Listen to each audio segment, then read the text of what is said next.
right, and welcome to Across the Bar podcast, where today we have former colleague, dear friend, and an amazing artist, Nancy Elle. How are you? Hello. It has been a minute. It has. By the way, cheers. Cheers. You're so fancy. You're the only person that's like, I like cabs. What? That's fancy? I thought that was pretty normal. You're right. It's not fancy to drink wine, but for some reason people say it is. I think it's really in the shape of the glass itself. It's an occasion when you break it out.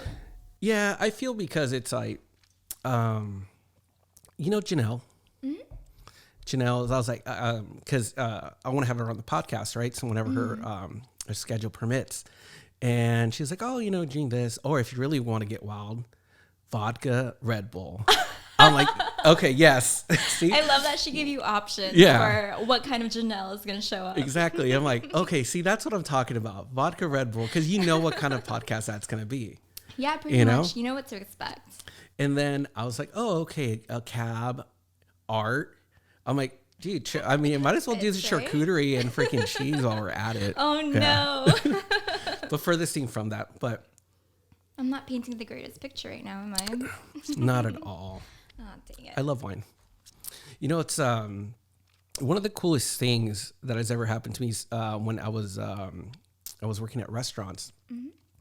And it was like a fine dining restaurant where you had to memorize a wine list and you got to taste everything, and then you have to go through the whole, you have to be able to describe every wine and all this and all that. And I did that.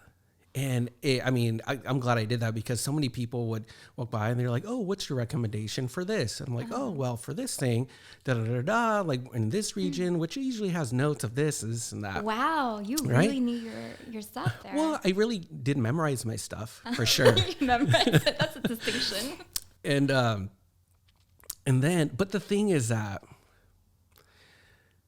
it's like bougie on a budget. Or you know what? Well, no, that's the wrong thing. It's more like, you don't have money like that, but yet you're trying to be like fancy and like, ooh, like what's going to go, with this clam chowder. I'm like, well, you're eating clam chowder. Like, doesn't matter. Clam chowder. Yeah, What goes well with this grilled cheese with American craft? Beer. Oh, yeah. I don't know. You know what? So this is kind of where we're going. Well, actually, you know what? It's whatever. It's what I really learned about it is that it's whatever you like. Mm-hmm. You know what I mean? It doesn't matter. That's true. And what was really funny is that we had like this couple that would go in every Friday. Now they had money, right? Because he'd tip me $100. What? No matter what it was. Wow, they must have loved you. Yeah, I mean they were just regulars, right? And they would always ask for me. Mm-hmm. And it was really cool because no matter what the bill, because sometimes they would just go in there, have 2 glasses of wine, and boom, $100. Wow. Sometimes they'd have full on meal and all this, and boom, $100. I was like, dude, totally cool with that. Yes, and absolutely. they never ordered enough where it's like, wait a second, $100 doesn't seem right for this. They never ordered that that kind of stuff. But what I loved about them, right? Who they had a wine cellar because they invited a couple of us dinner over their house once. Mm-hmm. And, they had they go downstairs and they have the wine cellar and all that, right? And what I loved about them is whenever we got a new wine, I'm like, oh, by the way, we just got this. You want to go ahead and try this? Yeah, let's just get a bottle of that. Mm-hmm. And they'd go and do this whole thing. Oh, wow. And then, and then watch the tanning of the legs. And I'm just sitting there, with my little napkin and stuff like that. And he's like, tastes like wine. Yeah. Go for it. That's like my reaction to most wines, actually. Yeah. And I just love that because the people that should have been just that should have been all super attentive and ooh, I don't know. They didn't care. They were just whatever, man, it's wine. Love that. Yeah. While other people are I don't know, how long has this been out? This seems like it has already turned. Mm-hmm.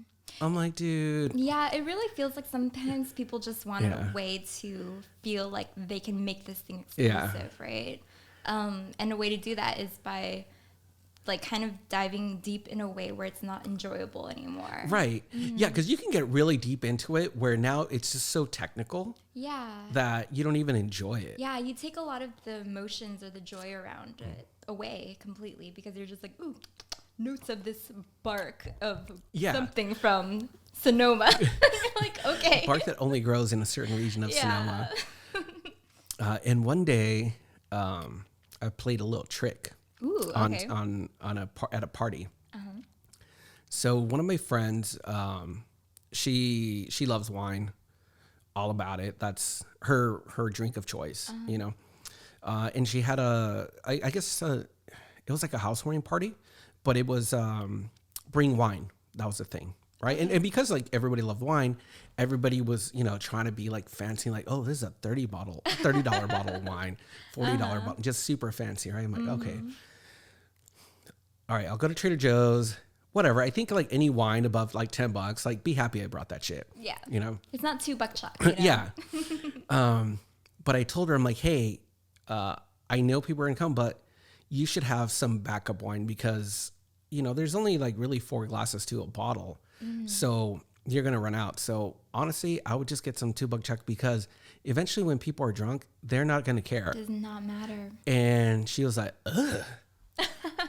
How dare you say that in my house? Girl clutching. Yeah. How dare you say that in my class, in my house. And so she didn't do it, but I did. Right? What a great friend. Yeah. I had $2 chuck in the car, ready to go. And all of a sudden, it's 3:00 in the morning. There's still about like 20 people at the house. And now people are at the bottle like, it's dry. Yeah. So I'm like, oh, fuck, gotta act fast. And so I go and I get one of her decanters, right? So it's just like the glass bottle. I go to the car and I start filling 2 of her decanters with $2 chuck. Oh my gosh. So you completely eliminated the label and all of the preconceived notions about it. Exactly. Yeah. And so I brought it and then put them on the table. And I'm like, hey, poured more wine. It's like, oh, what did you find? Oh, somebody had put it like behind over there. Oh, what was it? And I just looked at whatever bottle. I'm like, oh, it's this one. Oh my God, that's one of my favorites. Oh exactly. my God, no way. Yeah. And then they're just like, oh my God, see, this is why it's one of my favorites. Like, I was like, this is all fucking fake. It's all a joke. It is. Get out of here. There's like research around it too, where like they there is a study around like there being a correlation between people's perception of what the price of the wine is to how they think, how good they think it tastes. So honestly, I think when people evaluate it without like some signal of what you should think, you don't develop a truly original thought around it, right? Definitely. So sometimes I have a friend who every time we would drink wine together, we would buy like bottom shelf or like, maybe sometimes we'll get like something above $10. And then when we go over to each other's place, we're like, this was a $50 bottle of red wine. Like, this is going to be delicious. And it's like just that perception. Makes it taste just even better, right? Yeah. Now, mind you, I definitely do believe that there are people that can totally do that. Oh, yeah. I know that there's people out there that can tell you the region and what is sommeliers or whatever, it's an right? art form too, so it's not to discount that completely. Yeah, and they go through years of like training their palate, besides training their palate, it's drinking so much wine that you can actually taste the difference in them, right? But for your average college person going to a party, a housewarming party like that, I doubt that they're going to be and they proved that no. Right. That they couldn't do that. Unless you're spitting out your wine, I don't believe you. Your evaluation. I don't know what this says about my group of friends, but I don't think I know a single one that does that. Like, like you go wine tasting like, oh, that's savage. Oh Actually, no, I definitely swallow all of my wine. Yeah. It's like, no, I'm going to be affected by this. I want this. Especially if you go to places like up north where, shit's expensive, yo. Yeah. You're like, oh, I ain't spending that. No, this is like $1 a pop. Yeah. Like, it's definitely way more than $1. Temecula? Totally. Yeah, I could do that. Maybe. But Napa? No. No. We're not making money there. Not quite. But I'm so glad you were able to come. Yeah, I'm thanks glad for that you having me. blocked out some time off your, I'm sure, busy schedule. And I'm actually glad that I actually know where you're at, because for the longest time I could not keep track of where you were living, because it's like, oh, I'm in San Francisco. Oh, wait, I'm in Berlin. Oh, I'm in Japan. Oh, I'm like, are you now in LA or? Yes, I am now in LA. I actually just moved right before COVID, like right before the lockdown. Oh, really? In LA, yeah. So it's been great being back. Yeah. So what you were living in San Francisco before? Yeah. So I was in Or like the Bay or whatever. Yeah, in the Bay. So I had originally moved to like the Berkeley, Oakland area for a few months, and then switched over to actual San Francisco. Okay. And are you originally from LA, or where Yeah, are you from? LA native. So I was born in Panorama City, and Oh, wow. Where's that at? Somewhere like north. Is it the Valley, Yeah, or? I think it's like Valley East. Okay. A little bit. And so I spent the first few years of my life in Simi Valley, Sun Valley area. And then moved over to like Northridge, Chatsworth area. Yeah. And I was there until college. And were you born here? Your parents born here, or? No, so my parents were born in Vietnam, and they Okay. actually came over as boat people, so as refugees. Oh, really? And what years were that? I know it was after the fall of Saigon, so after 75. So I would estimate somewhere between 75 and 85. Oh, okay, And okay. it's a large span of time. But Yeah. Yeah, years get kind of weird with history. Yeah, and so you're first generation, obviously. Did your parents talk to you a lot about that stuff? Yeah. About their story about coming over? Yeah, it's a lot, actually. I think there are a lot of pieces that are missing because I think, it's hard to unravel all of the trauma of war. But their story is actually really beautiful, and it's something that I hope that I can eventually find the means to tell very well, How was it growing up? Like, how is it that they brought up, I guess, that subject? Because it can get pretty heavy, right? Yeah, I mean, I think I grew up hearing that, just remember, you're not American, you're Vietnamese. Yeah. And I think there was always an intention of, like, trying to implant the seed of you're different from the people here, and you don't actually belong here, which, has its own pros and cons. Yeah. So I think growing up in kind of that mental perspective made it so that I think their stories really became a huge part of ours. And so it would just kind of weave very naturally into our conversations and our meals. I think some of it can get lost because of language barrier. Yeah. But for the most part, I think they both played such an active part in the war. And it was during such a formative part of their lives. I think it was like spanning their late 20s to late 30s. So I think it's inevitable that a lot of that actually informs how they brought us up and sort of the dynamics within a first generation Asian household. Yeah. That can be pretty complicated. And at least like myself growing up, right? I was born in Mexico. And then, you were? Yeah. And then we came here, right? And my dad had already been here back and forth in the U.S. like for years, right? And so, stuff's really hard in Mexico. Yeah. In this, economic, job-wise. And it can be really hard to get by. And even to the point where, like, my parents in Mexico, they owned a business. They did okay for themselves. What was it? It was like a liquor store, like a storefront. But even with that, my dad working like as a busboy in a casino was better money than that. Yeah. Right. So, they definitely made it a point like, oh, we got to come to the U.S. And I think that I got the same kind of, it wasn't a lecture, but it was definitely kind of like, hey, like, this is America. You're Mexican.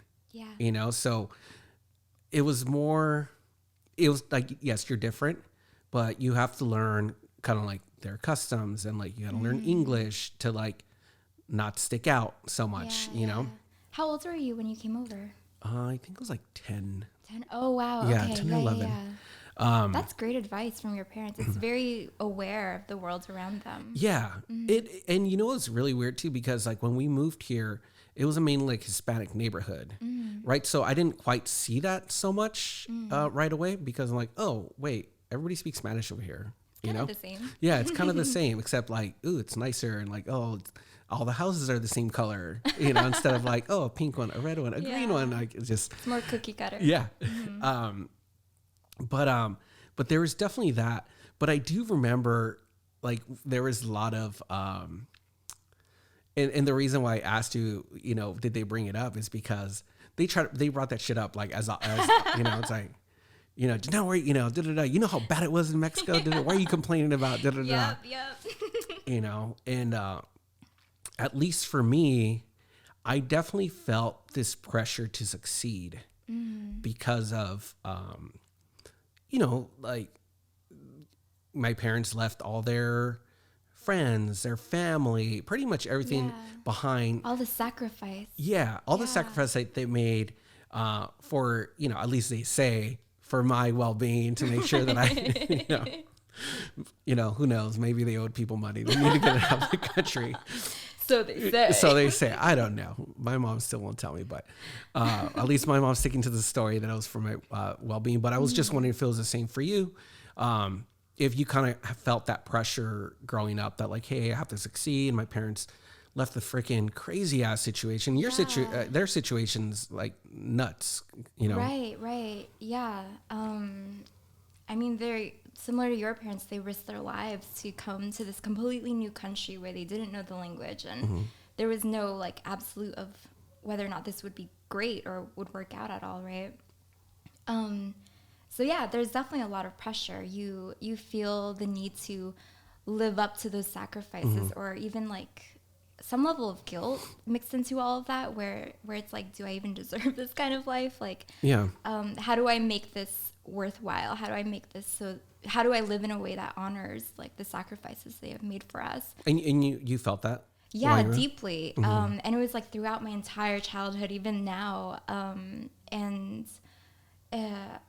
I don't know. It's a lot, because it's also not defined by your understanding of success or your understanding of what it means to live a good life. It's based on their understanding, right? And they're coming from a place where they're just trying to survive. They just want to live normally and have some stability in their lives, especially coming from a war-torn country. Yeah. And so their expectation is like, just make money, marry and have a family and live quietly, and like growing up very differently from their world of view, you form your own understandings of what success is. You form your own understanding of like what you want your life to be shaped like. And it doesn't always match with theirs. And in my case, it just completely clashed with their desire for what they wanted to see in my life. What was success for you from them? Because, like the Asian stereotype is like, you got to be like a doctor, you got to be a lawyer, like, got to go to college, like you got to do all that stuff. Yeah. That's not always the case, but was that the case for you? Or? Oh, yeah. I mean, definitely like within the success was making six figures in a career that they understood, right? So careers they understood were like being a lawyer, doctor, nurse, teacher even. And I think also because I grew up in a way where I was very shaped by academia. I was like, I am going to go get my PhD. I'm going to like be high succeeding. I want to like really go far education wise. And them witnessing that from me, I think me diverging from that pathway was just like a shock to everyone. Oh, it was? Okay. Yeah, it was horrible. How does it make you feel when like, in the subject of like, you're not American, sometimes I get like, people say shit's like, oh, what is American? I'm like, I get it. But like growing up, it's like, I definitely felt like, like black and white people are American. The rest, we're not. We're just immigrants and we're others. You know what I mean? We're like on land that we're not belonging. It's like, oh, we weren't here well, that opens up another can of worms either. So, okay, whatever. But you get what I'm saying, right? But right. Where was I going with this? How does it make you feel like when you hear stories about like, other people like, more like American or like white people and stuff like Yeah. that, where it's like, oh, like, yeah, I was, going to do this. But then all of a sudden, like, I just want to be an artist and like travel the world and like this. And their parents are like, oh, like, we support you 100%. Like, how does it feel? Like, because I felt that like, other people that were just parents that were just very like supportive and like, yeah, like, you want to just backpack all of Europe? Like, go for it. Like, I'm like, go whoa. chase your dreams. Yeah, chase your dream. Whoa, dreams, what's that? Yeah, things I cannot hear in my immigrant households mostly, right? No, I definitely felt some level of like jealousy around that. It's like, I think a kind of toxic thought pattern that used to happen a lot was, gosh, like how much better would I be, or how much further along would I be if like I just had support, or if I just had like some kind of emotional signal that this was okay to do and that I will be okay in the end, right? Because I found that like throughout all of this, like throughout my entire career, the prevalent emotion is fear, and it's taken a while to just sort of unpack that and recognize like, oh, this fear is coming from this one thing that I was told deep in my childhood, or this fear of financial instability is just not true. And, all of these things that kind of build up from your parents just really caring about you and worrying about you and wanting you to be okay. And I guess like there's a need to separate that from what the actual reality is. Yeah. And the reality is like, I'm okay and there's value in going after this, Yeah, especially when you think about like, from their point of view of what they went through, they're really trying to keep you in that lane to make sure that, you don't have to go through anything like that, But I know there's definitely like, there's a lot of, don't bring that shit in this house. That chase your dreams bullshit. Yeah. It's like, why are you opting into the harder life, Now you mentioned that Panorama City, like Sun Valley area. Is there, I'm not familiar with like the Valley at all. Is there like a Vietnamese community over there? No, not at all. Okay. We grew up in an area. So when my mom was pregnant with me, my dad, my brother, and my mom actually lived in a garage. And so I was like the princess because once I was born, we had moved to a non-garage living situation. Your siblings are like, lucky. I know, what a princess. That girl never knew hardship. Building. Yeah. And it was like a neighborhood that was mostly, I just didn't see any Asians around me at all. And our house would get egged all the time, and I wouldn't understand, like when you're young, you don't understand the difference between this person and me. You're like crazy we're Americans. just people, right? Yeah. And I think after like our house getting egged or people like just kind of treating us poorly, that was, I think, the first signal of me in my brain where I was like, oh, we're different. Like we're different. Like we're Asian, and that's something to be noted.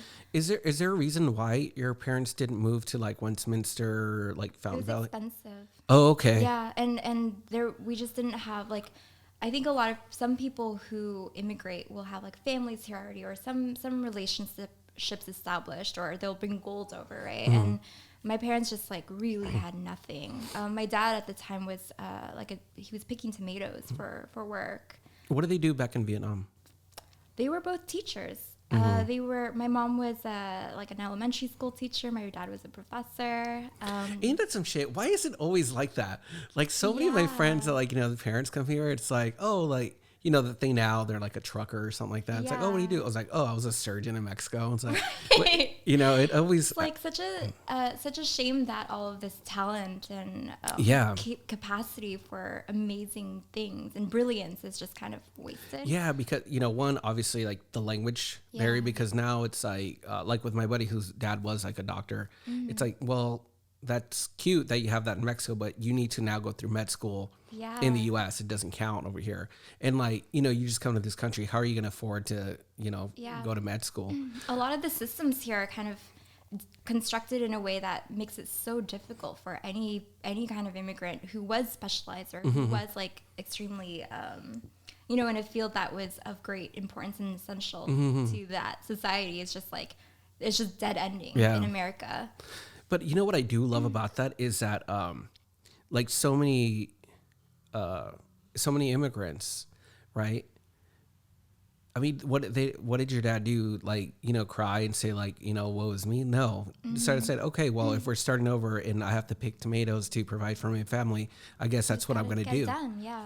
You know, that's amazing. And that's like I think that's a really positive quality that they pass on to us, Mm-hmm. right? Like we can sit here and complain about like, oh, they didn't like support our dreams. Yeah. But I mean, I think the thing that I will always be very thankful for is the work ethic that they've taught me, you know, and just kind of the importance of understanding like where you're going and just how to actually move forward to get it done. And there's not a lot of you know, value in just always simmering and overindulging in your emotions. Like you can feel sad, but you also have to think, okay, I feel this right now, but how do I pick up and continue forward? You know, like no one's gonna save me from this. Yeah. Yeah.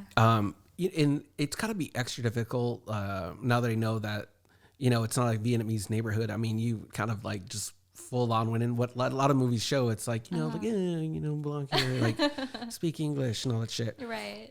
Compared to us where we moved into a Hispanic neighborhood where, you know, the billboards, some of, you know, were in Spanish. The people in the grocery store spoke Spanish. Where was this? It's like East LA area. East LA. Okay, Yeah. cool. And so it wasn't that drastic of a change. It wasn't until we moved where I felt that, because like even like myself going to school, yes, the majority were Hispanic kids. Yeah.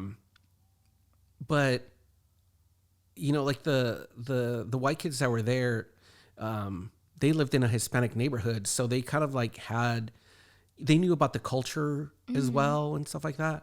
And like the black kids that were there, same thing. Like everybody was like just pretty cool with each other. Yeah. You know, and I'm not sure if it had to do with the fact that we all lived in a low income area. You know, so it's like, okay, everybody's broke. So we're just broke people of different colors. Yeah. We're just broke people of different colors, you know? Right. But it wasn't until I went to school in Bellflower, which at the time, which is I think like the 90s, it was the majority was like white, right? Oh yeah. And then that's when I really felt different because, you know, my friends, they were like, oh, you know, you want to come over the house, you know, for dinner. And my parents, they didn't really like that, but I was like, please, you know, they're fam, you know, and like the mom calls, like, hi, like, you know, Miss Hernandez, like, blah, blah, blah's, you know, mom, and we would love to have Carlos over for dinner. You know, they're just such good friends. Like, you know, we'll pick them up. And I was living in a trailer at the time, like a trailer park. And I'm just like, oh, no, I'll walk. You know, because these schools have houses and stuff. Yeah. And that felt weird. And then especially like when I went to their house, and that's when I really got like culture shock. Like, oh, okay, like we're way different than people, and you know. And then when you hear the like, "Shut up, mom, you playing video games." Oh my god, I couldn't believe people would say "shut up" to their parents. I feel like you would get slapped across the face so fast. Yeah, I'm like okay, I guess I'm going now because you're about to get killed. Yeah, I don't want to. I had the exact same experience as you though. Yeah. So even though I was like living in an area that was like, you know, lower income. Yeah. My parents, we did move around when I was 4 or 5 to like a nicer zip code for the sake of better education. Yeah. And we were just ushered in this world of like the haves. Mm-hmm. And it was so bizarre to like witness people and like my peers just have money and like the way they would treat their parents or the way they would think about like how like money was actually like on their mind, you know, as a distinguishing factor. Yeah. I don't think I ever felt as othered as I did until we actually moved to those areas. Yeah. Where it was like, you know, you're here because you're trying to get a good education. You're trying to surround yourself with people who would be good influences for you. But I don't know if it was like a good influence for being a good person. Yeah. You know, like like I think I was definitely influenced positively on the education front, but I was just constantly reminded about how we didn't have things. Yeah. And I don't know, like that's got to affect someone as they're developing, right? Yeah. And I mean, there's some people that that affects them where like, no, I'm not going to go through that again. I want things. I want all the things that we couldn't have. Right. Did that drive you in any way, like to be successful? I mean, you already have like your parents kind of, pushing you on that forward. And now you're seeing these things that you don't have. Did that drive you in any way, or did it just depress you, or did you not care? I was kind of like on a weird quiet rebellion sort of. What's that? What do you mean? Where I was very shy and quiet. Okay. But I was very indignant, and I had very strong opinions about things, and materialism was one of them, in which I was like, I don't need these things, and neither do you. So why are we arguing about this? Why is it that your status, or why is it that you're more popular than me because you have this stupid shirt, Like, it just doesn't matter. How old is Nancy at this time? This probably started in high school. Okay.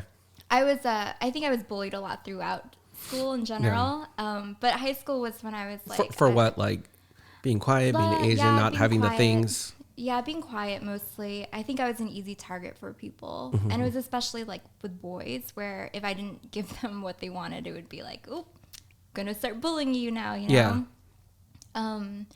And so I think I just kind of had this strong sense of, like, I had a strong sense of self because I was already starting to create a lot during this time.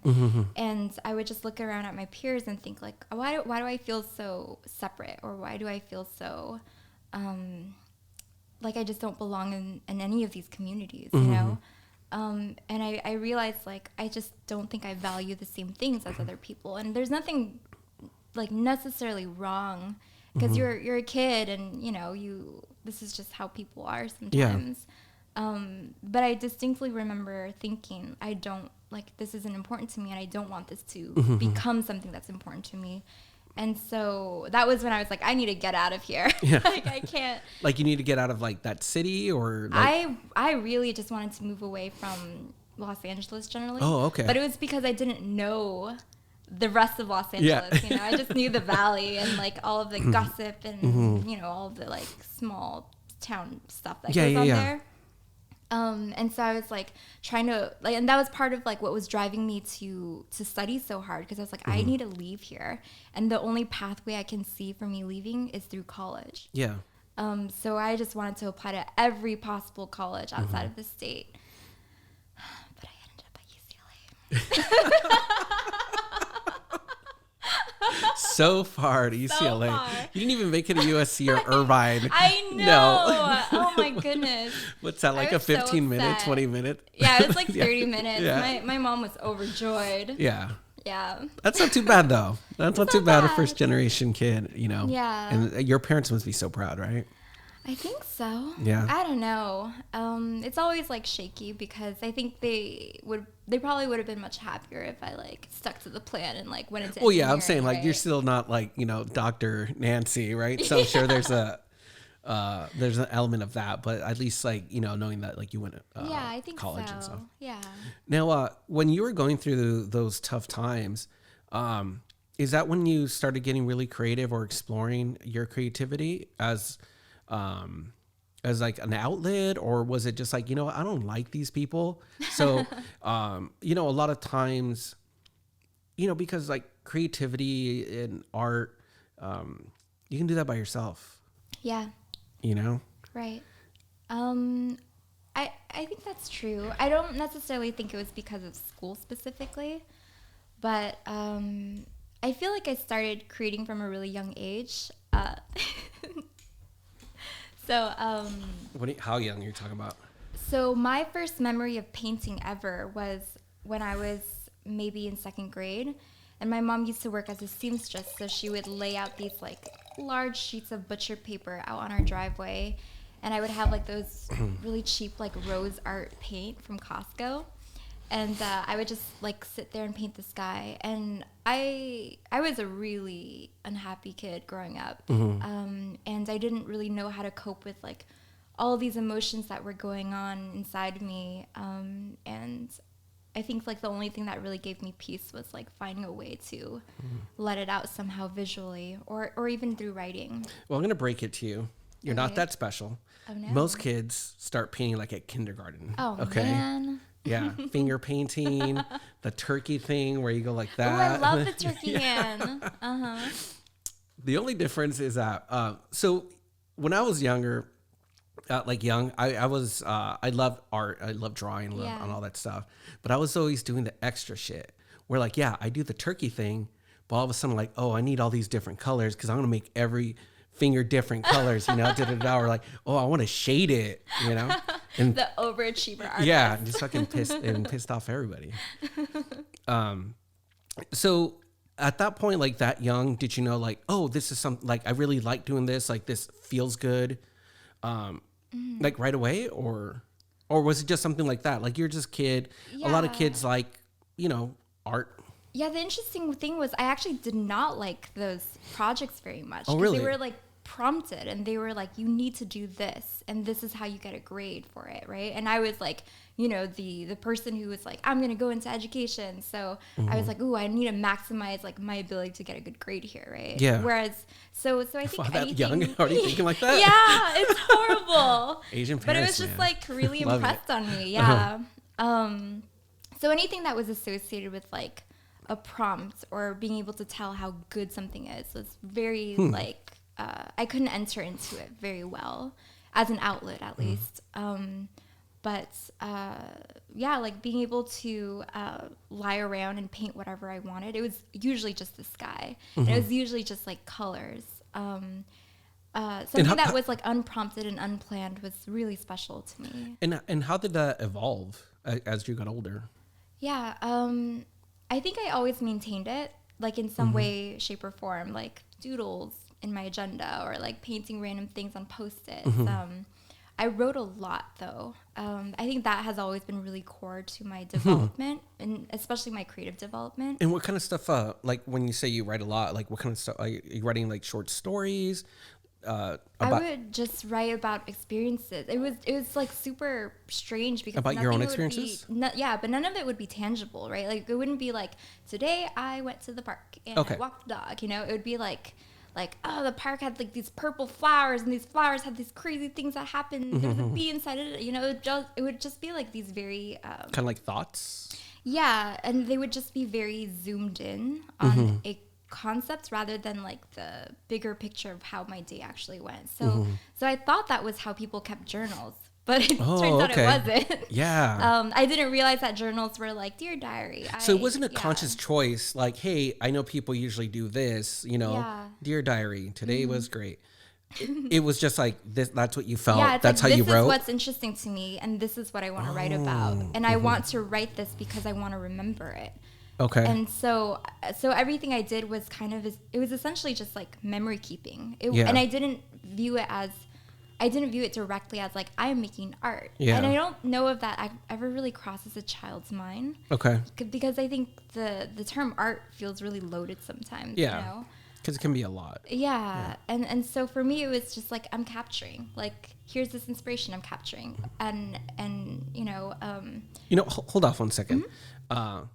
Let's get you a refill while that car stops beeping. I was like, that's somewhere in the distance, I hear. Yeah, let's get you a refill. So the thing is, and my landlord hates this. My landlord's great, by the way. But here you go. Thank you. There's this car that has the alarm set to like the absolute most sensitive setting. Oh, no. So if a certain car goes by, a motorcycle goes by, it just starts beeping for like a whole minute to the point where it bothers the whole neighborhood, and somebody always calls the cops. No, and it's more commotion. Yes. I'm just like, can you stop? It's like, you're not, and the cop comes and they're always like, can't do anything about it. Like, we just want to report, the fact that it's there. I'm like, right. But anyway, this doesn't do anything. Is that the cops? Oh, I can't tell if it's. Oh. No, it's just like, I think it's just the hood ass neighborhood. Oh, okay. I was like, those could be sirens coming. But yeah, I'm sorry. Go on. Oh, no worries. Do you know where you're at? Oh, okay. Yes. I think I was talking something about inspiration. Yeah. Sorry. Yeah, so the reason why I was writing a lot was because I didn't have paints. And I had a pencil, so I would like doodle and I would write. And I didn't have a camera at the time. I don't think I had a camera until high school. So all of like the actual creating aspect it just came way later. But I think the sensibility, Okay. or the sensitivity to the world around me was like always there. It was almost like you know how when you have your eyes closed and then suddenly you open them and there's light everywhere and it kind of hurts. Yeah. Like it's that kind of sensitivity. So by that, do you mean that you're more conscious? And I'll just paint this kind of like pretty simplistic. Like when you go for a walk, right? Most people are like, I'm going to go walk to the corner store, right? In your mind, you go for a walk. You're very perceptive to all the things around you, like the things that come up, the light, the trees, and things like that. Like, I'll kind of like zoom in on things a lot where it'll just feel like, oh, here's a little ecosystem I can enter into, and it'll just be like a bush full of birds or something. Or like I'll see light filtering through trees, through foliage, and I'll like kind of be like enamored by that for a few minutes. It's like very pocketed.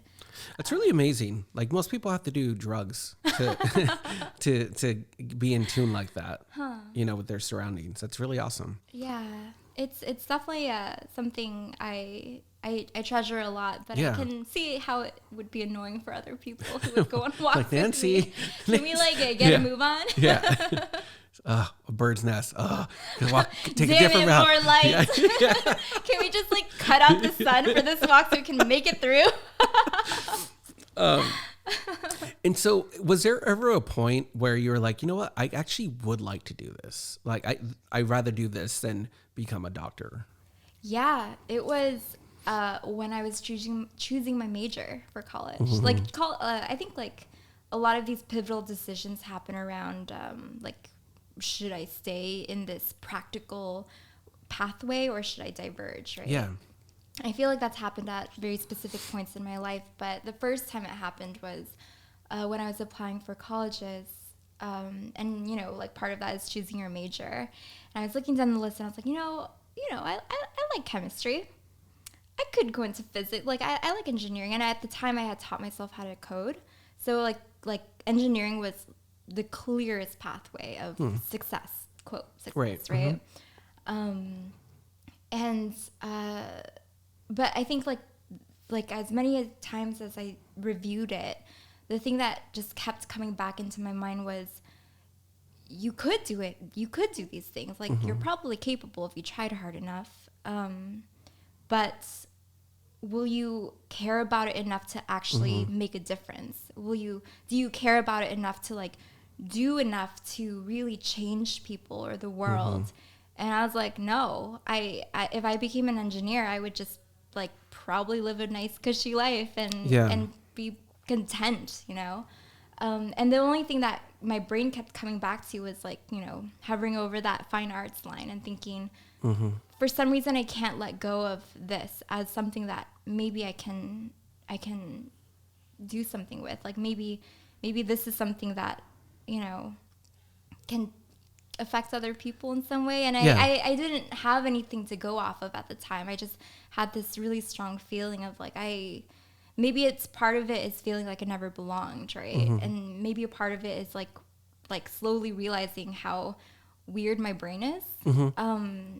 And I think at the time I thought to myself, maybe that's enough reason to see where this pathway leads, as opposed to choosing something that just feels like safe and I know what's going to happen there. How did you break that to your parents? I did not. I just applied. Oh, okay. Or were they just like, oh, you're in college? Okay, good. Like, well, no. So what? I remember when I finally I got, so UCLA's art program has 2 like steps for approval. And so I got into the school, which everyone's like, cool, just go into engineering. I was like, okay. And then I saw, you know, you had to submit an extra application for the art school. And I kind of did it half-heartedly. I remember just like printing some photos out at Rite Aid and like submitting a few sketches and writing a little blurb. And when they accepted me, I was like, oh no, like I have to confront this now, you know, like I didn't expect this. I thought it would just be something that I would do, and then it wouldn't work out because my work isn't that good. So I would just. That's what I was gonna ask you. Like, were you confident that you were gonna make it, or was it like, let's just see how it goes? Not at all. I was like, I had this feeling, but I had no understanding of what that looked like, right? And I don't know, like I didn't really have that much work at the time. Did you feel validated? Like, did something inside you go like, oh, maybe I am like pretty good at this? No, the funny thing was I was like, wow, UCLA's art program must suck if they accepted me. And so imagine my surprise going to class the first day or going to orientation and then being like, you've been accepted into one of the best art schools in California. I'm like, what? And it's like weird because I feel like that should have been the moment that validated me. But I still struggle so much with that feeling of like, I'm not good. Or like the things I make are inconsequential, you know? And still to this day, it comes up quite often. But yeah, my parents, so when I got the acceptance, I was like, ooh, I should probably tell my parents about this. So I tried to like lean into. I'm nervous for you right now. Oh my gosh, my palms are sweating thinking about it. But yeah, I kind of brought it up.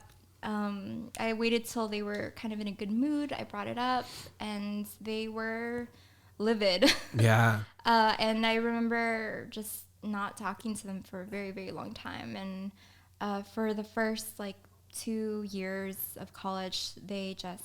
Like the first year was really tough because they were like very unhappy to see me or to speak to me. I think they felt like a deep betrayal. Betrayed. Yeah. And I understand where that comes from. At the time, I was like really indignant. I was like, how could they not, you know? Because I was comparing myself to my other friends who were chasing their dreams. Yeah. I was like, why aren't my parents like this? But like, you know, as you grow up and you look back and you completely understand where that emotion comes from. And a lot of it is just out of care for you and this deep sense of worry that, like, you know, this girl, she's not American. How's she going to make it in this like weird world that I don't even understand, right? Do you have siblings? I do. I have an older brother. And okay, that was going to be my next question. What was he doing? He was straight arrow, like followed the pathway. Yeah. But the thing with him was like he was never really like he wasn't academically engaged like I was. So my parents weren't like pressuring him as much. Okay. They were just like, they already kind of knew, like. Yeah, they're like, as long as he goes to college and like studies something, he'll be fine, right? Standard. So they were like really looking at me to be like the kid they can show off. Yeah. They wanted to like go to parties and be like, my kid, she's a pharmacist. Yeah. You know? But like now when I think about it, it's like, is it that cool to have a kid that's a pharmacist? Is that cool? Right.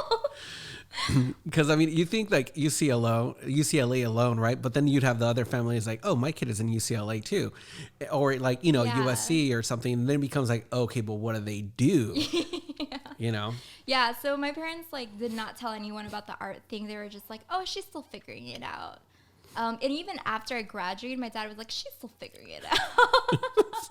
I was working at the time. She's like, she'll find her way. And then like the cherry on the top.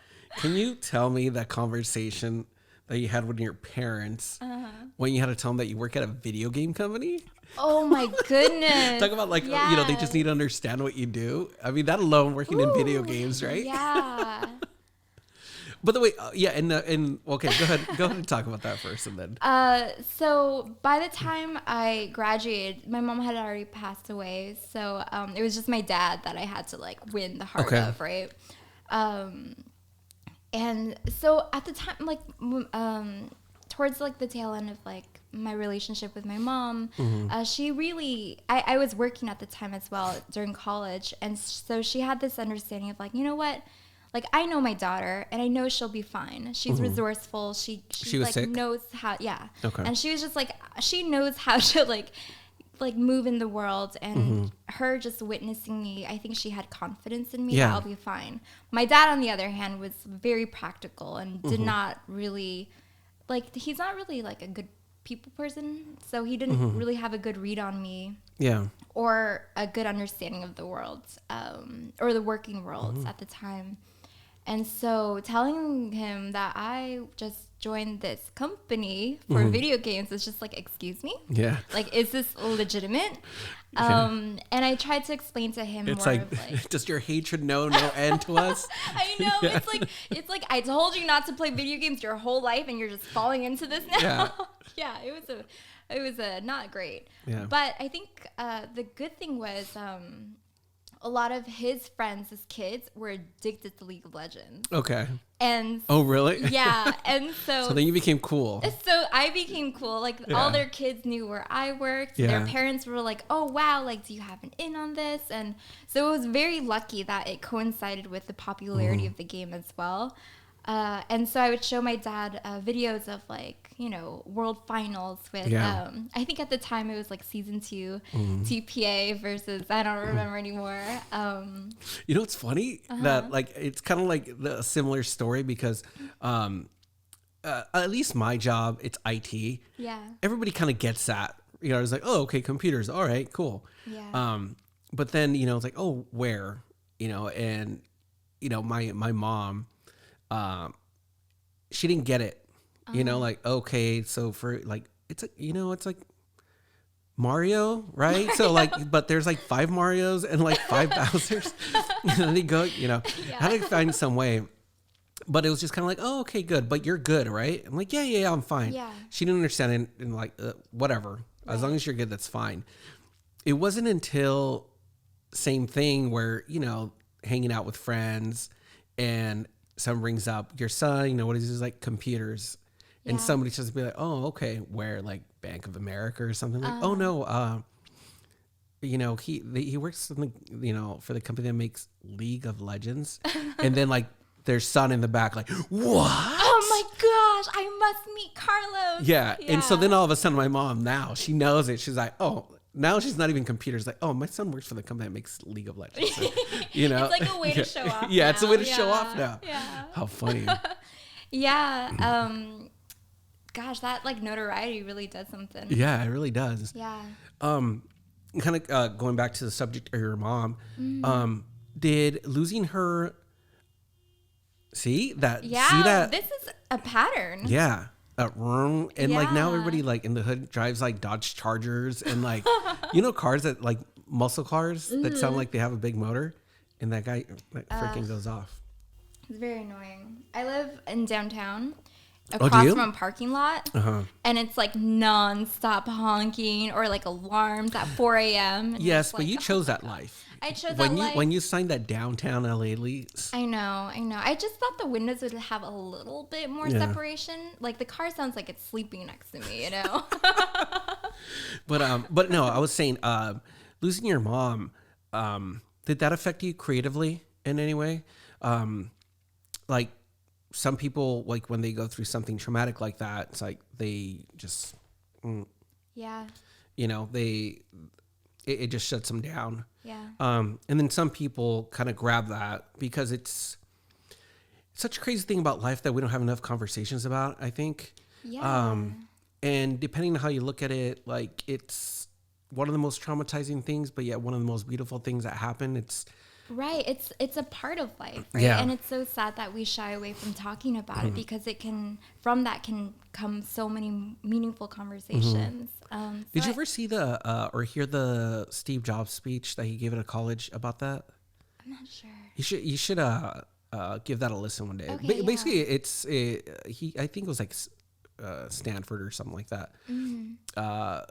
But his speech was just like the greatest gift that he ever got is knowing that he's gonna die. He's gonna die, yeah. Because that has influenced him dramatically in about innovation and all the things that he can do to change the world while he's still here and stuff like that. It's freaking awesome. Yeah, that's incredible. And mortality is definitely something I think everyone has to grapple with at some point. And I was lucky enough to have done it when I was really young somehow. I don't know, a lot of these like formative thoughts happened when I was younger, just because I think so many things were happening at the time.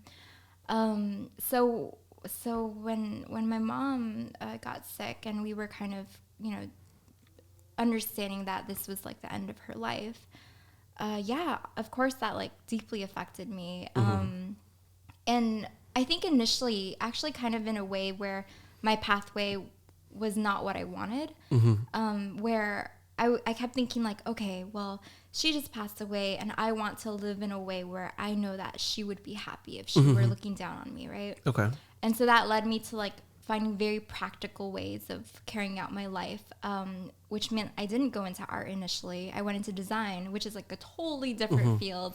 And I know like what is that exactly? Because like for somebody that when you think like when I said like, oh, art, it can be a lot of things. yeah. I feel like wouldn't design just be just Similar. under that umbrella or Yeah, there are a lot of ways people like kind of cut this up, and I think there's still like ongoing arguments around it where people are like, well, design could be art too. But the way that helps me delineate it is like art is kind of the pursuit of why we live, and design is the pursuit of helping us to understand how we live. oh, okay. I know That's a like very kind of, interesting like, way of looking at it. yeah, I know that's a little bit like almost like too abstracted to really. That's Nancy's brain type of shit right there. Yeah, I like it. That's, a 2 p.m. walk.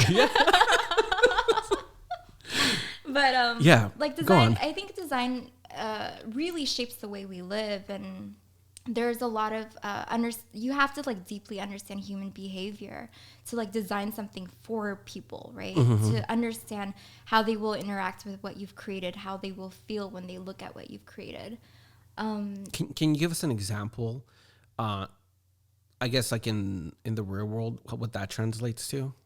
Yeah, so I guess an example is like, oh, if you're designing a website, Okay, right? It's perfect. like, you have an understanding of what these colors that you've chosen will make that person feel when they first enter into the website. Where do their eyes go first? Where do you want to draw their attention? How do they intake this information that they're being presented, both like text and images? How do those mingle together? Okay. And basically, like, if you were to imagine a website as a street and how people would navigate it, that's like what you're designing out, right? I feel that a lot of people don't give enough thought about things like that. Like, take an Instagram page, right? Like right behind you, right? There's a reason. There's a specific reason why it looks that way. It's not just like because it looks cool, Right. There's a lot of thought behind of why whoever designed this or group of designers put the search bar there, Right. the logo there. Why do you think we're so addicted to everything? Why do we keep scrolling? It's not by accident, right? Yeah, none of it is by accident. Like, these are all things that have been heavily researched and implemented into our lives. And design is a huge part of that, Design is not just like making things pretty, which I think is a general thought that most people have. It's like researching human behavior. Is that what interested you in it? Because of the psychology and stuff behind like, that, or I think it's something I learned to be very interested in. Okay. Like, I'm interested in people, right? The reason why I ended up going into design was because honestly, it was like a way to be stable. Like, it was a way for me to find a job. Like, I could find an actual job and like do it and get paid and like live a normal life. And then I got really interested in human behavior, but it was always like in a way where I wasn't quite, it didn't completely fill me up, Okay. like I was interested in people. And I think that has been true forever since like, making art about people. But in the world of design, it feels like you have to really, really believe in the product that you're designing. And you really have to think that this would be good for people, because otherwise you get into these issues of ethics around like, I'm literally like trying to find a way to control people's minds through design. Oh, okay. Yeah. And I don't want it directed in a way that may be harmful. And when you really, really think about it. Gambling websites and like things like that, right? Yeah. But even like, I think sometimes I think through like, if I were designing for a general tech company, right? Like part of that is I need to design in a way where we keep people engaged. But is this engagement actually healthy for people? Like, it may be good for the longevity of this company, but like, what am I designing for? That's rad, right? that you have a conscious like that. I try to, but I think it also like kind of puts me in these like weird pits of like, what am I doing? You know? Yeah. And I think the only like what, like for yourself, like why am I even doing this kind of stuff? Yeah. Is that, oh, okay. Yeah. Like I think as I've gotten, you know, as I've like worked more and more and gotten to a place of actual stability, I think I'm in a very, very entitled position where I can be like, that is not something I want to do, because that does not meet with like my, when you can get to to a point like that where you're choosing your own, you know, your own work. Right. Yeah, because I always found it weird, like the friends that I do have that are in design, when they work like, you know, just cookie cutter corporation, and they get to, you get to design, let's go back to Instagram, right? Mm-hmm. You're working on the design for the logo for Instagram, right?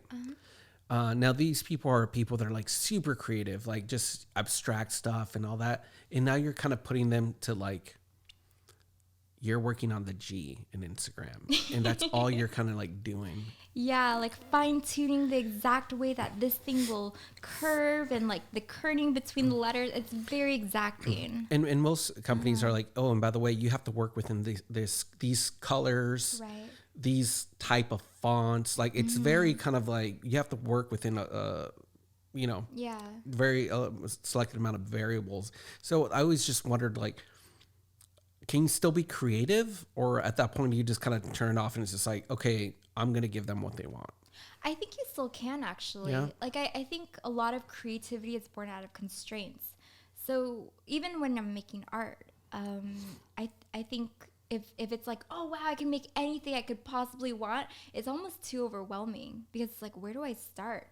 What do I even have to say? And so part of like making work is finding what your voice is, and then creating those constraints for yourself. And I think it's difficult for a lot of people to do sometimes, because, you know, we talk about freedom as something we value, you know, but ultimately when we are faced with freedom and we have to grapple with it, it's almost too like ambiguous to really, really do anything with sometimes. And I think like within design work, when you're given these parameters, understanding what your client wants and also being able to exercise creativity within that, I think is really powerful as an intersection. Since you said that, like with design, you finally found like, oh, you know, I can get paid for this. Yeah. Did it become one of those things that like, hey, I'm going to use my talents to do this design thing that I may or may not like totally like, but it's paying the bills. But that money that I'm getting gives me the freedom to do what I actually really want to do? Yeah, absolutely. Yeah. I think within design, I think I'm really lucky now where I can choose what I want to do. Before it was just like, I just need to make money and like do whatever comes up. So now I think I limit my design work to, is this meaningful? Do I believe in the people who are working on this? Is this project something that I find valuable enough to invest time into? And if not, I'd rather make art. And so are you freelancing now, or? So right now I'm full time. It's actually a kind of a new development. What? Yeah, but I've been working in the med tech field for a while, designing within that, and it's been wonderful. It's like a direct. You can directly see your impact of your work. What's a like med tech field? Like Neuralink? Like for Elon Musk, like putting so it's like startup med tech, right? Okay. So specifically right now, I've been focused on pediatrics, and a lot of it has been, so the research that the project I'm working with right now, that it's based on is around like childhood trauma and how that affects people long term, not just emotionally and like mental health wise, but also like physically. Like there's a heavy correlation between the experiences you've had as a child and how that links to like diseases like cancer or heart diseases generally. And it's really alarming, and so it sounds really heavy. Yeah, and I think that's like where I'm starting to struggle with balance a little bit, where it's like there are this design work that I find to be really meaningful in the world that I want to pursue, but when it takes up the majority of my mentality and my thoughts. Yeah. I feel like I'm not as open to those, like, remember earlier when I was saying like, oh, when I go on a walk, I see all these things. I think there's nothing like a really heavy thing to kind of pull you away from those inspirations.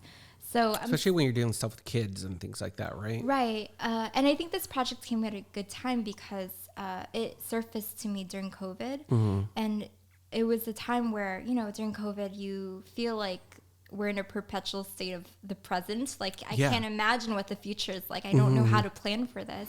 And so working in pediatrics and designing something for the betterment of the next generation feels really meaningful and powerful. But then because I also feel the weight of that, it's so hard to break out of that and be like, oh, okay, I'm done with work for today. Now I'm gonna like think about art. It's just there's a disconnect there that I'm not quite finding the balance for. How are you dealing with that, and how are you battling that? Because it seems like it can be very deteriorating to your art. Yeah. I think in the past it's been like a lot of freelancing, so I can like kind of pick up projects and like once they're done, I kind of put them aside, right? What I mean, it's like when you do stuff like that, when you're dealing with like real shit in the world, there could be a tendency to be like, what am I doing? Doing this, like, there's real fucking problems out there. What is the point of art in this? Right? Okay, I see. You know, if I really sit down and think about it, Why are you so mad? So mad at the table right now. I guess like a callback to something I said earlier is art is the why we live and design is how we live. Both things are incredibly important. And I think sometimes it's easy for us during a time like the pandemic to be like, art is not essential. We don't need paintings. We don't need more photographs. We don't need all this bullshit in our lives, right? Because this is not essential to life. But then the thing is that, we have doctors who are doing incredibly important work for us. We have engineers who are like lifting up, like literally building freeways and stuff, right? Which is incredibly essential. But then, like, how do we assign purpose to this? How do we assign meaning to the life that we live on a day-to-day basis? Like, when you're in like the depths of like despair, what do you turn to? Like, what do you say is like what made you want to wake up in the morning and live? It's not a freaking freeway, you know. Although that has value, it's usually a painting or a book you read or a song you listened to, and it's so easy to lose sight of that, I think, because you think, I mean, part of that is like the lack of arts education that we have. Sure. But how do we define ourselves as a civilization, as a society in this moment in time?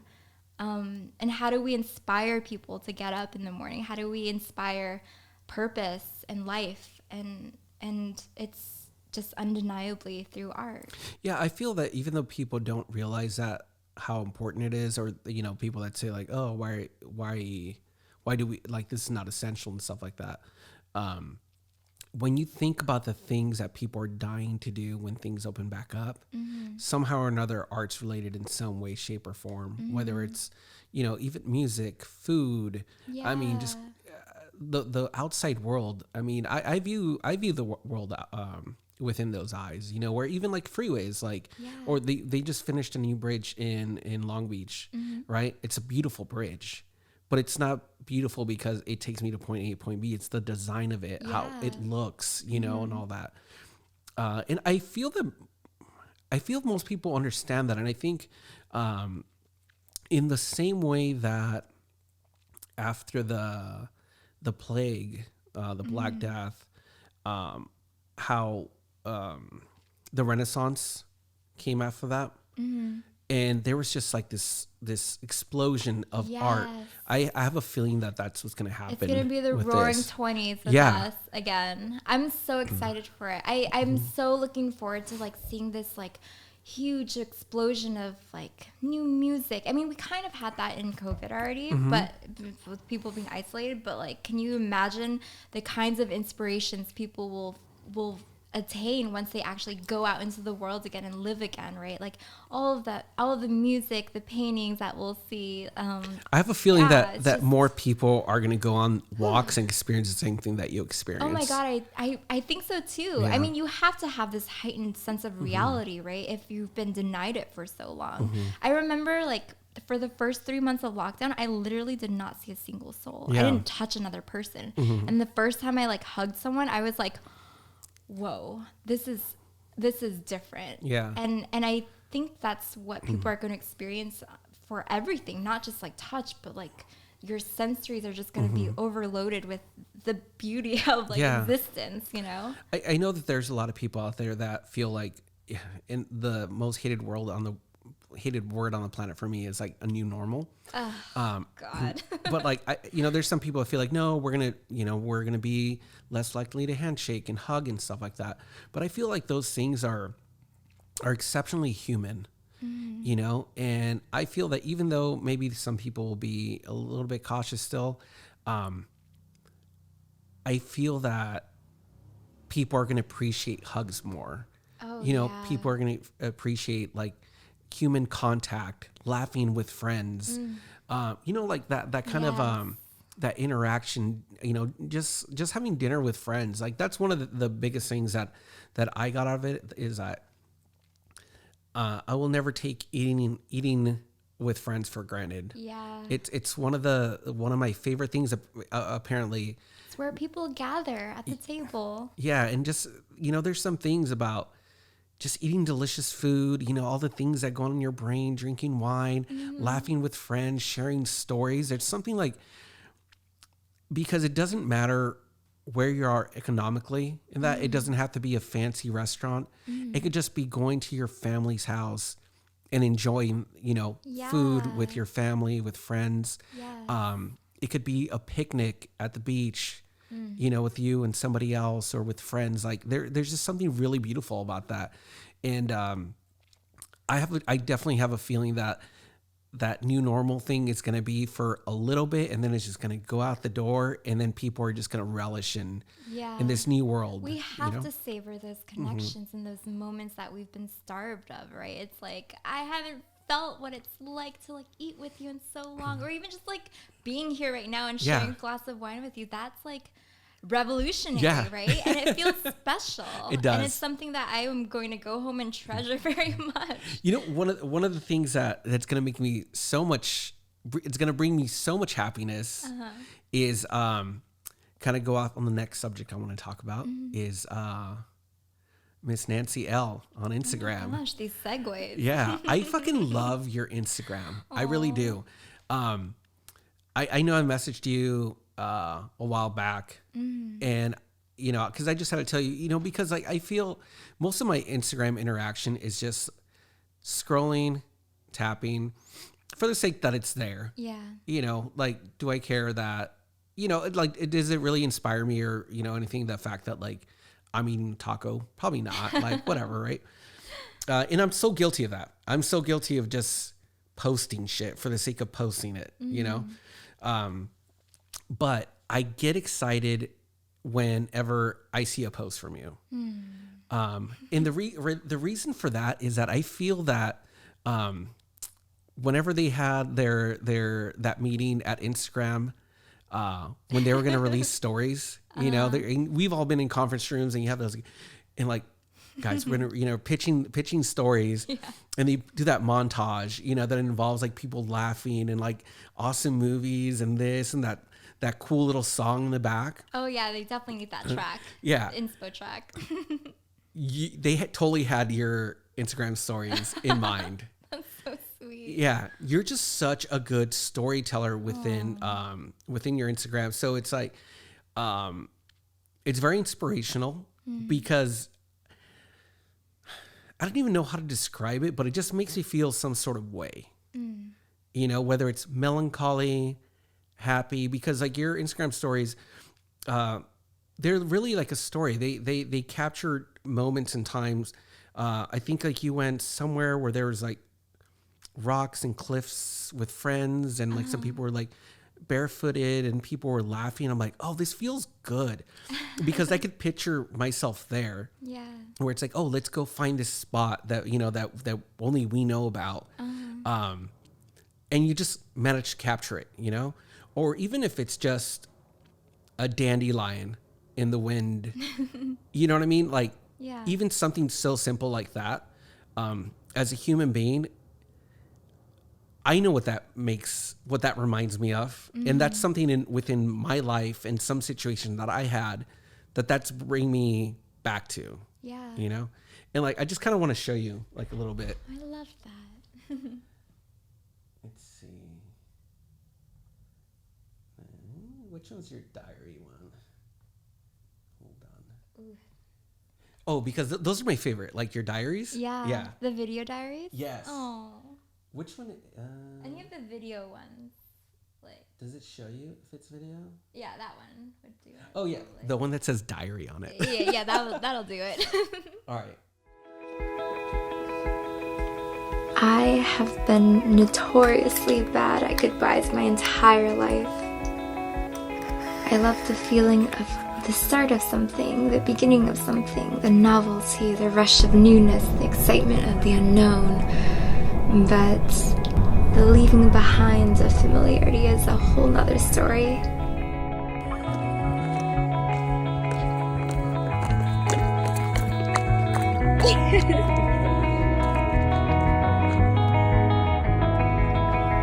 I usually like to just slink away because it's really hard for me to actively acknowledge that something will no longer be. So, as a result, I was sort of feeling all over the place this month. It just feels like you put so much thought into this, because it's like, look, like most people, they would just put their whole selves there, you know, showing a face. And you know how like Instagram's like, oh, it's all selfies. But this just seems like it's so well thought out.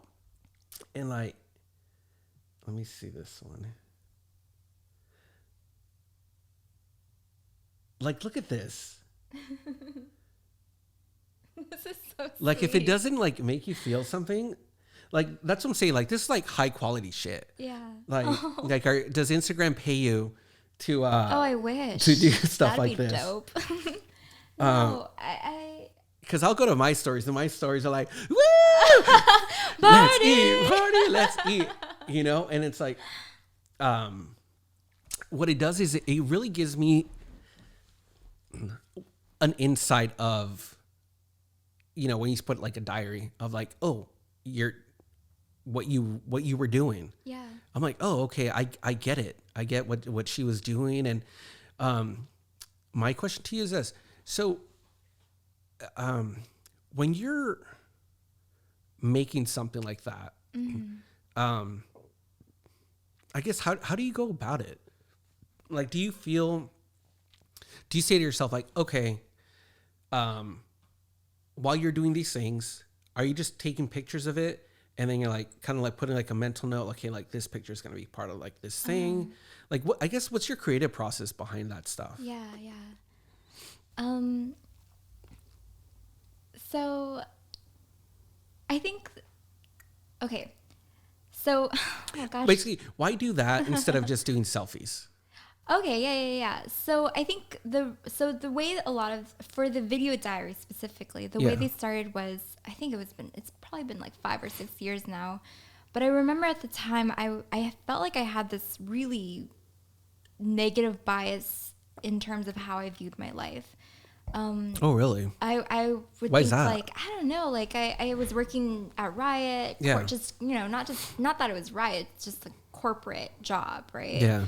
That was fun, but I still felt like monotony a lot. And I would just think like, God, I'm so stressed about work. I'm so stressed about these relationships. And I feel like my life is just not what I want it to be. And, but there would be all these moments of like good that I would just completely forget about. Like this joke that happened, or this laugh I shared, or this flower that I found that really really inspired something in me, you know? And so I sort of set out to try to document one bit of my life. every single day. And to have that emotionally capture what I felt that day, not necessarily tell the story of that day, but how I felt that day and what I might have experienced, right? And so throughout the months, I would just capture things. And if I felt something, I felt like a spark of something. If it was, and it didn't matter what the emotion was. It could be positive or negative. It could be like I'm like jumping off this cliff and I'm feeling so much joy, or I'm like in bed and I can't freaking get myself out. All of those things are experiences, and they make up something. Like they make up the life that you live. And so honestly, like I don't feel the need to tell a story here when it's like this is the story. This happening is it, you know? And we just have to pay attention to it. And so that's part of what I want to communicate by actually sharing this. It's not like I don't want to present this lifestyle that's aspirational, or like I want people to live like me or be like me. It's not that. It's like I want it to be like, this is attainable for all of us. It's not just attainable, it's the life that we currently live. And if we can just observe more, if we can just hang on to those good things more, you know, then this is what it looks like at the end. This is what it looks like when you compile it all and recognize that you're in the midst of this really beautiful experience that you're just not allowing yourself to fully be in, you know? And so the creative process is essentially just, do I feel something? Does this conjure up something in me? If yes, it has worthiness of being remembered. And so it's all about memories. Like, how do I capture those memories? And then at the end of the month, I look at everything I have. Some months I have like 6 hours of footage. Some months I have like 2. And I'm like, what am I going to do with this nonsense, you know? And so that's kind of like the fun part, like sitting at the end of the month. Like when I capture, I don't think about the rhythms of my life. I don't think about like, I try and like, I don't want to like make a show of like my experiences, right? I want to be pretty honest about how I live. So the scrapbooking comes at the end, where it's like, oh, let's see what this month was. Let's see what this is like. And I'll be surprised, time and time again, surprised by, I don't remember that happening, or I don't remember this at all. But like, oh, I do remember that. And that was actually really interesting. And when I tried to craft it at the end, it's trying to remember what it felt like to be in that moment and try to encapsulate it visually. I think there's a lot of purists that are like, you shouldn't edit your work, or you shouldn't like change the colors of your photographs and things like that. But for me, it's like, it feels more true when I try to capture what it felt like as opposed to what it actually looked like. So that's kind of like the thing I chase after consistently. Yeah, I was going to ask you because, you know, I think like the normal, and you touched on this about Instagram, is about people like to put out the experience of like, hey, live like me, look what I'm doing, right? And I feel like that's why a lot of people kind of like are starting to go away from Instagram because, you know, it makes them feel inadequate, you know, things like that. And like, reel. Exactly. And even though, like, you know, you've traveled to places, you could just do your default, like, oh, look, this is me holding, like, you know, the Tower of Pisa or something like that. You just managed to do much more with that. And where you can make you looking out the window in your apartment, out of your apartment, just something really, like, emotional. You know what I mean? And so I think you answered the question. I was like, do you mess with do you change the lighting and things like that? Because I'm like, man, how are you able to get like that perfect sunset orange, you know, purple while you're looking out the window? Like, but it's those colors themselves that evoke that emotion. You know? I don't change the light. No, you don't. I am like, I guess the way in which I'm a purist is I prefer completely natural light. Okay. And I don't like altering it too much in post. But when you alter it, then what is it exactly that you alter? So when I do alter it, it's usually like I try to get it close to what it looks like. So I actually a lot of the video diaries are with my phone. Yeah. So, the translation between real life and phone is not usually that accurate. So a lot of it is editing it to get it to the point where I remember what the visual was like. So that is usually color. So I focus really, really hard on color and getting that to really feel truly like you're in that moment and not like you're looking at it through my phone screen. Yeah. And then if I could show you some other stuff. Yeah. Because like I said, I'm a fan of your stories. But then I started noticing that you started doing just art like that. And is this are these watercolors or? Yeah. So I kind of went real deep in the painting world when I was in college, and just completely stopped exploring it right after. Yeah, because that was new to me. I always knew the design portion, obviously. Right. And then I knew that you like to create this content that storytelling, that you were just really, really good at storytelling. So when you were mentioning earlier that you loved writing and things like that, I'm like, oh, okay. And that you saw the world in certain ways. I'm like, oh, okay. This is all making so much sense now. Yeah. But art like this, I wasn't aware that that was one of your mediums that you work with like that. Yeah, so I think it all stems from the same place, right? And it's a lot of it is deciding what medium fits us best. So I don't necessarily think, oh, I am a painter, I am a photographer, whatever. It's it's more like I have this thing that I want to express and say, what is the best way to do it? And I found that there's just some things that I can't get to with photography, whether it's a technical limitation or a limitation of my own skills. Skill and stuff, yeah. Yeah, but I find that it's so much easier to unlock with painting. And so that's kind of when I started tapping into that world a lot more. And it's really only been in the last year where I've really stepped into it and made a concerted effort of this is something I need to explore here. Now, this next image that I brought up, is this what you mean about manipulating the image? Or? Yeah, so this is a double exposure. And I this is one of my favorites of all time. That's a fucking poster right there. Oh, I'm glad you think so.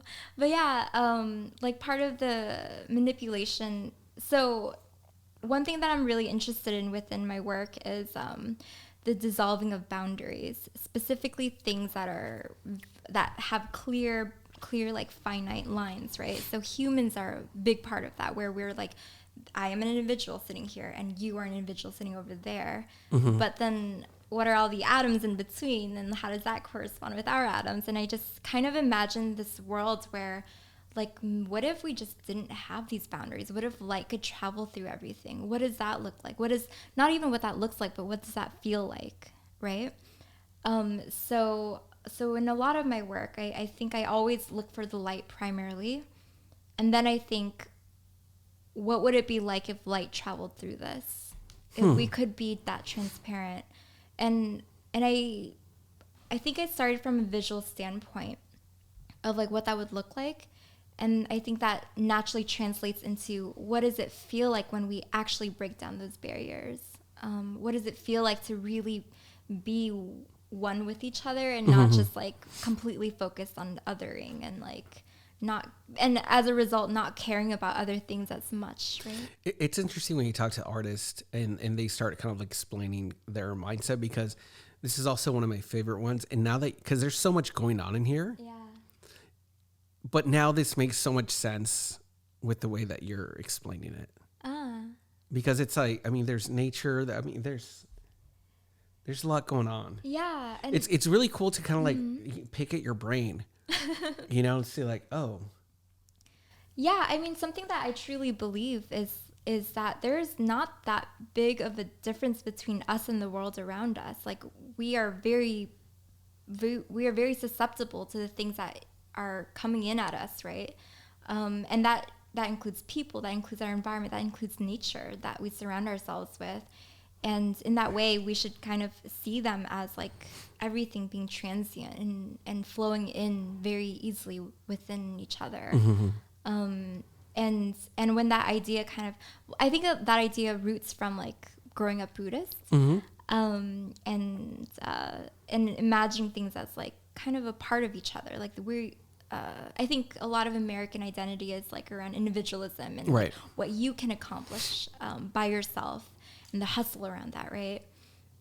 Which contrasts heavily with this idea of like moving slowly and moving not just for you, but for the people around you, because everything that you touch, everything you influence will come back to you too. So it's like kind of it's somewhat like karma. Yeah. But a little bit more like rooted in the way we understand our life and our world. And so that idea has always been really fascinating to me. And I think the way I work through these like philosophies is by creating within that realm. And that's kind of how a lot of these resulted. So I have a question. So like, first of all, I'm so appreciative that like I was saying, like, you know, if I scroll, right. And I come to this, right. Which is, I'm assuming it's your hand, right. And you just have a small flower and you're just twirling it. Right. And, all you put is a little desert flower. That's it, you know? And when you post something like this, is it just really just that, like, oh, a little desert flower, just me? Or do you actually want it to invoke an emotion in somebody? I want it to evoke something. So something that isn't seen here is that there's paragraphs and paragraphs and paragraphs of writing around it. So I think that's what I mean by like, everything starts from a place of writing. Like I'll write so much, and sometimes I'll share it, but most of the time I don't. I think I share maybe like 2% of everything I write. And this is a case where I was like, I don't think more words will add anything to this. I think this can sit by itself in its simplicity and mean so much more. And I think like it's kind of like when we were talking about wine, and there's a way where you can overcomplicate it, where it's unapproachable for other people. And something that's really important to me is like, you know, my head may be like going nuts and exploring all these weird pockets of like thought, right? But that won't always connect with people. Right. And part of like me share, like I can create whatever I want and be happy, but what's the point of sharing it?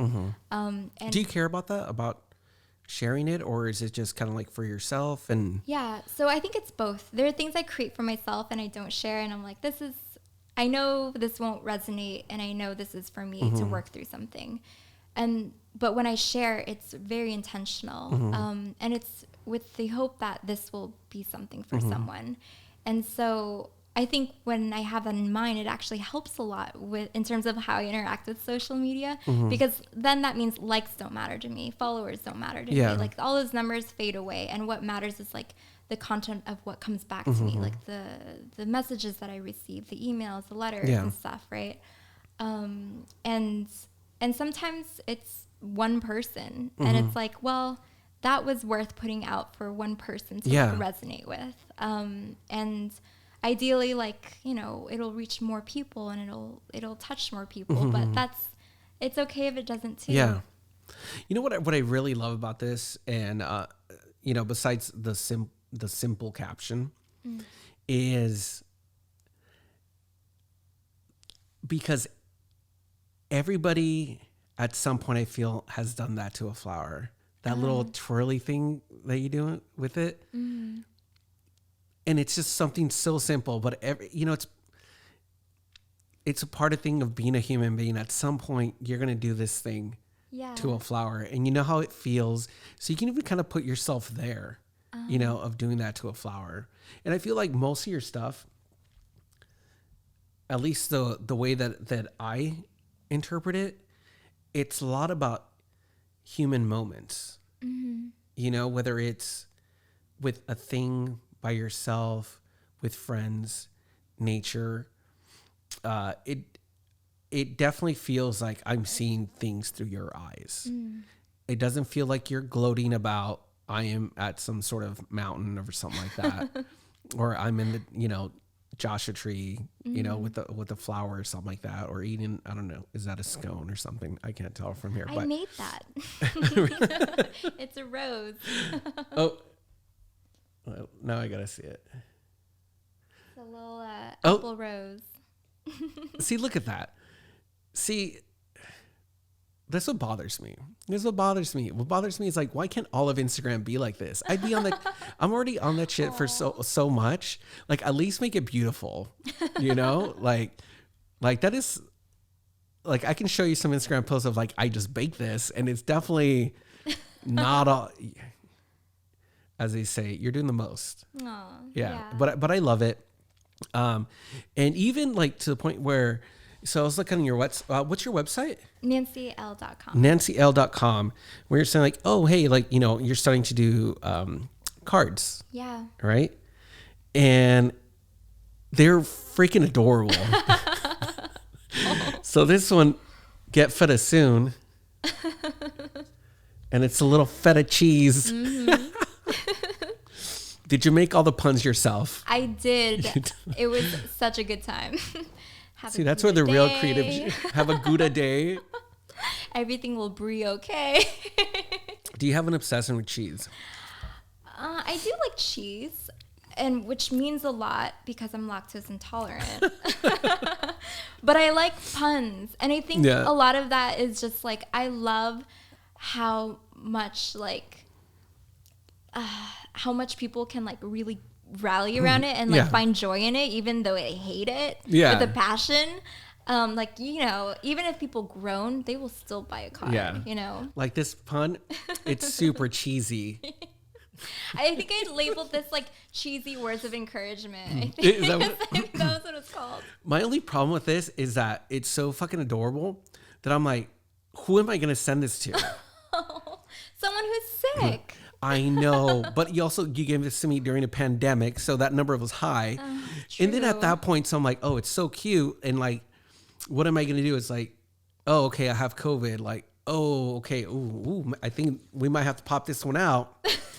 But then it's like, oh, I have COVID. It's like, okay, wait, what kind of COVID? Like, I have COVID. I don't feel anything. Oh no. Okay. Yeah. Okay. Not like, for you. The seriousness. Yeah. Like, COVID. I lost my sense of taste. Oh, because that sucks. I wish they would have led with that, by the way. I wish they would have led with like, hey, COVID, you're going to lose your sense of taste. Fuck that. How many people would really take it seriously? That. Yeah. Could you like, I want to eat. I don't know about you, but. And imagine everybody's home. Like, that's all you're doing anyway. And like, now your sense of taste, nope. So now it'd be like, you lost your sense of taste. Gone. I'm like, so it gets to the point like, wait, do you have an incubator? Are you on an incubator? Because then at that point you might deserve this. But it was too much. Yeah, there's a tier list, and nobody has gotten this yet. No. So I'm waiting for the right moment for the person to be that sick to get this. Wow, that's the bar. Yeah. It might end up being like, if I ever get sick, I'm just going to send this to myself. I deserve this. I should get feta soon. Yeah. But anyway, let's wrap this up. But I just want to thank you so much. You're fucking amazing. I'm just so excited for you to be here, just so I can tell you that I appreciate all that you do. Anytime you post, I get super excited.